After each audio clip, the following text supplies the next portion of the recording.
It's estimated that 8 billion Christmas cards are sent in the UK each year, and I can assure you that that is a statistic to which I am massively under-contributing. But like any good social phenomenon, this mania had to have a foundational moment, and the one most Christmas card scholars point to occurred today in history. After a few drinks, we're all a Christmas card scholar. That's true. Occurred today in history in 1843 when one Henry Cole sent what is regarded as the first Christmas card as we understand them today, dooming us all to sending semi-heartfelt annual updates to 8 billion of our nearest and dearest each year. Well, it might be a huge chore to us, but it was a much bigger chore back in the day of Henry Cole. At the time, you were expected to send Christmas letters to your friends and colleagues. Ugh. And he had more than most people. You know, he was a civil servant, an administrator. He had gone to be the first director of the V&A Museum. He really had his finger in a lot of pies. He was a favourite of Victoria and Albert. So as you can imagine... Got to write to the whole royal family. Exactly. Yuletide is coming around and he's walking in the door, and every day the pile of Christmas wishes he's getting from all of his friends is getting bigger and bigger. So he suddenly thought, what if there was a pre-designed Christmas card where you just had to fill in the to and the from? Which, by the way, my mother-in-law still does. And I find very unpersonal. Just the to and the from. Just the yeah. It doesn't literally say Olly, Anne. But there's not much. It's like she'll go with the pre-printed message and not embellish that. It might say, love, Anne. Yeah. P.S. Looking forward to seeing you on Thursday. But I do kind of think, if you're going to bother, especially these days, writing with pen and paper and sending it in the post, put a sentence of personal information. I have a friend whose mum signs cards to him with her initials. Like his birthday and Christmas cards just say C.I. at the bottom. Wow. This is actually the first mass-produced Christmas card that we're commemorating here, because there had been, as we're indicating, letters that had been sent at all times, including Christmas. So, you know, where do you draw the line? A letter with festive good wishes in it had been sent for hundreds of years. But the reason why the Christmas card scholars recall this card in particular was that this was the first mass-produced card, as we've said, and it was commissioned by Henry Cole of his friend who was an illustrator, John Callcott Horsley. Let's talk about that design, because it's a bit weird. Well, is it weird or is it, wholesome? And well, okay, I know what you're thinking of. Yeah, okay, we'll get to that. The child being force-fed wine like a foie gras grouse. That's what I'm thinking of. Yeah, who among us has not secretly sipped wine at a Christmas family party? She's having it shoved down her throat.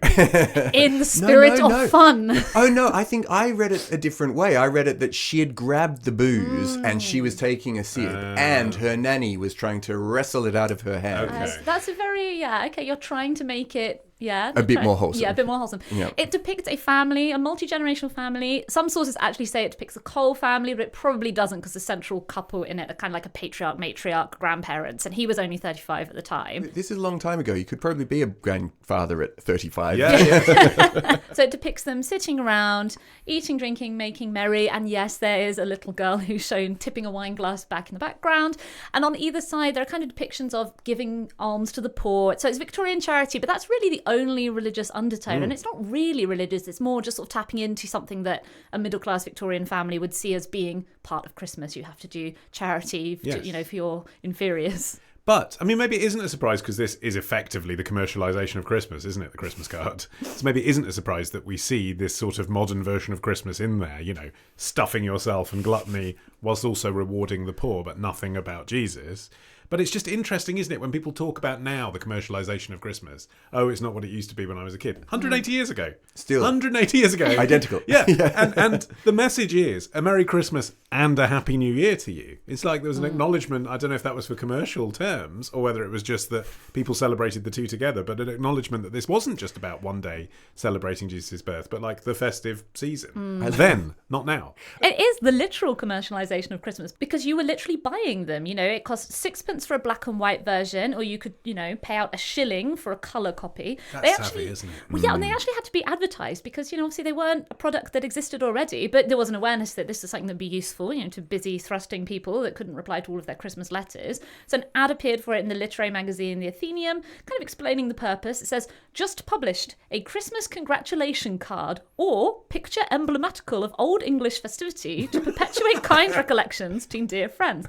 But that phrase really stood out to me, the Old English festivity, because it kind of made me think, remember when we were all here last year, we were talking about A Christmas Carol and how a big theme in Victorian Christmas was this idea that it was harking back to real or kind of, imaginary English folk traditions. And again, ties back into the whole thing about it's not really about Christianity, it's about like jolly, ruddy-cheeked English people stuffing their faces. Well, either way, it was a commercial flop. It didn't sell in either the black and white or the colour versions in any serious numbers. And maybe this is because actually other gifts were available. There were these sort of keepsakes that people were buying at the time, of these sort of gift books that were aimed at the growing middle class. And, there was this moment in history where people were like, yes, it is a thing that we will give things to people that we love. Yeah, I'd rather have a thing than a card. Yeah, and of course, Christmas cards have gone on to be a thing that you keep for a time, particularly ones that you that come from someone that you care about. I'd still rather have a second-hand book. Likewise. Than a card. Yeah. And because you can still inscribe in the front of the book, can't you? Merry Christmas. This is a hint from Olly. But the trend did eventually take off in the 1870s, and that was tied to the decreasing cost of sending a card in the post. It managed to be something that the lower middle class could afford once the post became affordable. But it also leads us to why we have robins on Christmas cards. Did you see this? No. So the Victorian postmen were colloquially known as robins because they wore red coats. Right. The uniform was red. So the cliche of a robin appearing on a Christmas card was an allusion to, the postie has arrived with your Christmas message. Oh. Nice. Yeah, and that's something that's still absolutely, Yeah. on Christmas cards, isn't it? It's not a particularly, when you think about it, it's not a Christmassy bird, is it? Yeah. But there's no reason for it to be a robin rather than a sparrow, but it is. I think you're right that sort of dropping of the price was the thing that really helped it take off. And then you had this increase in competition. You had these cheaper imported cards from Germany. They contained around a dozen cards for a penny. I mean, that kind of hints at why, these original cards by Cole didn't really take off, is that they were mass-produced in the sense that there were a couple of thousand of them, but they weren't on a scale large enough to really be, a cheap price. And they all had this very artistic design by this well-known artist as well. That's not something that you're really going to be able to replicate at a high level. This guy, John Callcott Horsley, he was 26 at the time. The following year, he would be commissioned to paint frescoes in the Houses of Parliament, later elected to the Royal Academy. In later life, he became a bit of a prude, ironic considering that he was drawing small children guzzling wine in his 20s. He was nicknamed Clothes Horsley for his opposition to nudes in art, even going so far as to write a letter to the Times in 1885 under the pseudonym A British Matron, bemoaning nudes as, quote, an insult to that modesty which we should desire to foster in both sexes. He's really fighting against the tide on that one in the history of art. I mean, good luck with stopping nudes, mate. But also being incredibly Victorian. Yeah.